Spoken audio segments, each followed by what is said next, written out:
Agent మనం prepare చేసుకుంటాము, right. ఇవి డ్యూరెట్ స్టాండ్స్, వీటిని మనం ఉపయోగిస్తాం. ఇది ఫనెల్, సపరేటింగ్ ఫనెల్. దాన్ని ఎందుకు ఉపయోగిస్తామంటే వాటర్ ప్లస్ ఆయిల్ రెండు ఉన్నాయనుకోండి, సపరేట్ చేయలేము మనం. దాన్ని దీంట్లో యాడ్ చేస్తాం. యాడ్ చేసిన తర్వాత ఏదైతే మనకు డెన్సిటీ ఎక్కువ ఉంటుందో లేయరు, అది బాటమ్ ఫేజ్ వస్తుంది, అవునా కదా. ఆయిల్ ఏమో వాటర్ పైన ఉంటుంది, లో డెన్సిటీ. వెంటనే మనం నాజిల్ తోటి ఫస్ట్ హై డెన్సిటీ లిక్విడ్ని సపరేట్ చేసుకుంటాము, లో డెన్సిటీ లిక్విడ్ని బయట వచ్చుకుంటాము. అదే ఫన్నెల్ తోటి మనం అలా సపరేట్ చేయాలి, అందుకని సపరేటింగ్ ఫన్నెల్ అంటారు, రైట్. నెక్స్ట్ ఇక్కడ విజయ్ 9th లో వచ్చింది. నెక్స్ట్ ఏంటంటే వెయింగ్ మిషన్. వెయింగ్ మిషన్ ఇది ఎందుకు ఉపయోగిస్తారు అంటే, ఏదైనా సరే మనకు ఒక standard 1 gram 2 gram 3 gram measure కావాలి సాలిడ్స్, రైట్.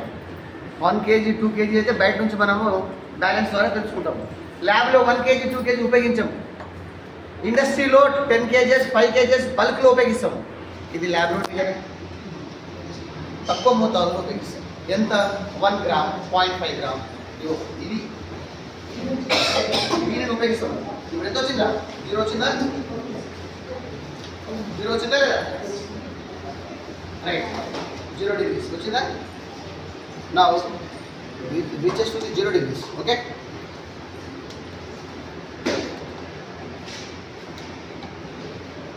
ఎయిర్ ఫ్లో బాగుంది.